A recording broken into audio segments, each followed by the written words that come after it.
Hi, everyone. Ted Wyman here with another edition of Jet Setting. And today it is almost trade deadline time, and we're going to talk with Scott Billeck about the situation for the Winnipeg Jets. They've already made a primary move in acquiring forward Nino Niederreiter. There's been an absolute ton of trades all week. There may be nothing left for deadline day. Who knows? But Scott, what do you think is going to happen with the Jets, and what do you think should happen? So as to what I know, or if I know what's going to happen, I don't know. I mean, that's part of I guess the hesitant, or maybe a bit of the anxiety right now in this fan base is that, and even in the dressing room, I think there's players and fans alike that want this team to make more and more moves, right? Like bolster this roster, because this is a team that's very much likely headed to the playoffs and is not that far out of being second or even first place in their division. So what I think the Jets should do, I mean, they still have, so the Nino Niederreiter was a great trade. I thought it was a shrewd move. They got him for a second round pick.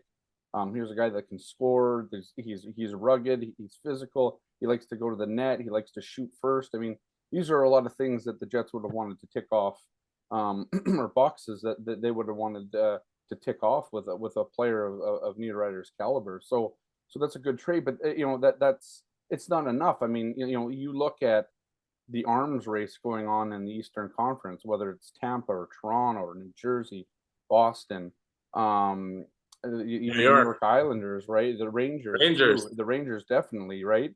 I mean, you're seeing all these teams loading up so heavily, and you're wondering, okay, well, have the Winnipeg Jets missed the boat here? I mean, Niederreiter kind of was the first sort of real big deal in the Western Conference last Saturday, but now you've seen Edmonton make moves for a defenseman, Matthias Ekholm. Just as we were starting to record this, Nick Bjugstad from Arizona is going to Edmonton. The Vegas Golden Knights got Ivan Barbashev, and now they got Jonathan Quick as a goaltender. So, the teams around them that are looking to make their push and improve their holdings are are moving, and we're at, as the time of recording this, it's 3 p.m. on Thursday, and the Jets are at less than 24 hours now away from potentially a season defining time, maybe a tenure defining time for Kevin Cheveldayoff, based on this team has in terms of contracts coming up and all that. Like, this is the year to go all in a lot of people's minds, including my own. And so it's getting it's a little dicey right now. I think the players feel that. Some of them say, a lot of them toe the company line, say they have faith in the team and all of that. But deep down that every single player in that team wants to win. And to win, you're looking at all these other teams making moves, and you're sitting there, as the Jets in that dressing room, wondering, when's that going to happen to us? And a lot of the talent is now out of there, out off the list. And so, yeah, it's an interesting time. I don't know exactly what Kevin Cheveldayoff has up his sleeve, but you definitely know what the fans want, and you certainly know what the players want, and right now they want more. Yeah, of course they do, and I mean it is really an interesting time, as you said, because here's the situation for the Winnipeg Jets. They're playing like crap right now. I mean, they were a Yep, little tough bit stretch. better Yep. against Los Angeles, at least showing some offense, but they were not playing well in the previous games before that, getting shut down completely by a couple of teams, and you just can't, in my mind, you can't. It's got to be very hard to equate how you're making a step forward by trading away assets and going for it when right now you don't even look like a playoff team. Yeah, they're in playoff position, but it's getting more and more precarious.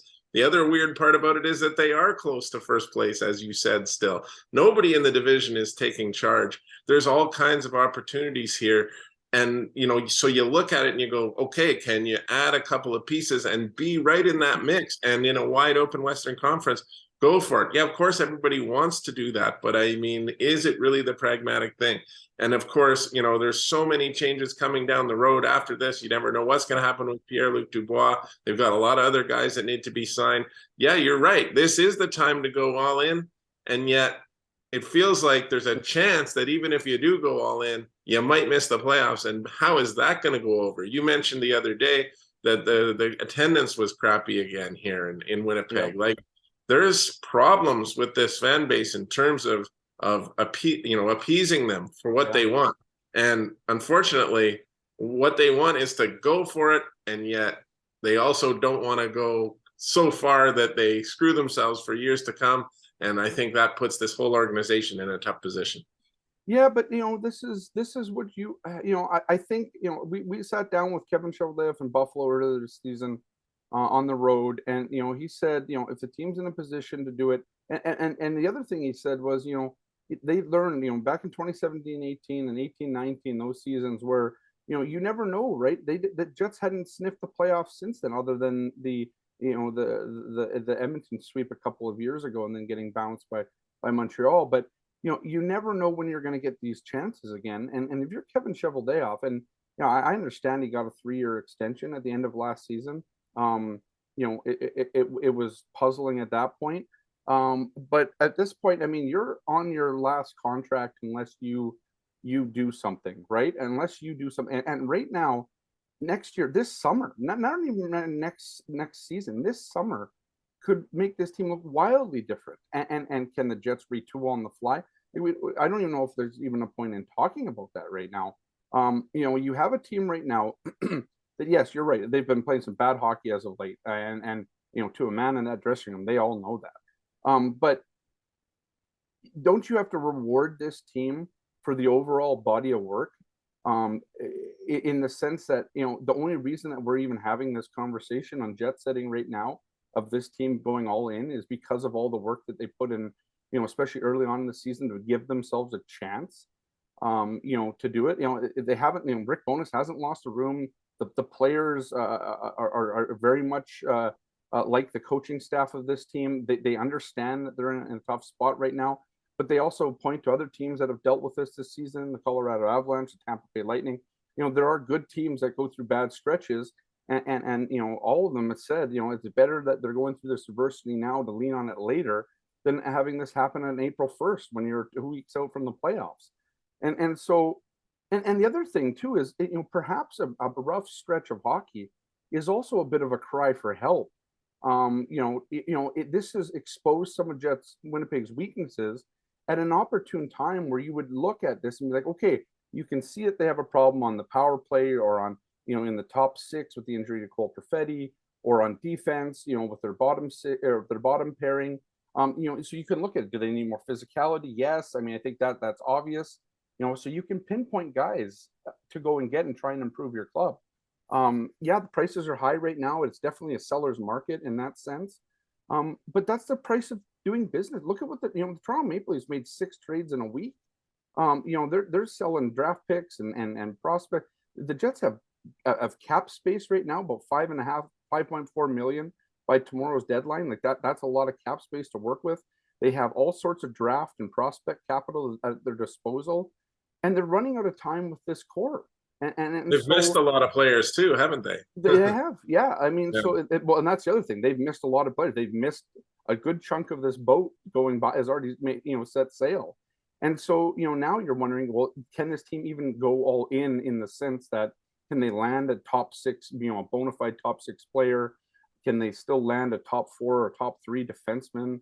Can they still land a bottom 6 guy and improve this club and do it all within the next 23 hours at this point? Like it's a tough ask now. And we know how conservative Kevin Cheveldayoff is, but I don't know when, the biggest question I've always had this season, or at least, as the team got better and better into this playoff position, is if not now, when? And when can you kick this can down the road? Because you might not have your Vezina caliber goaltender and Connor Hellebuck. You're probably not, you're probably not going to have Pierre-Luc Dubois. You might not have Mark Scheifele. And even then, you're not having him in his prime. There's a lot of prime years being wasted in this town.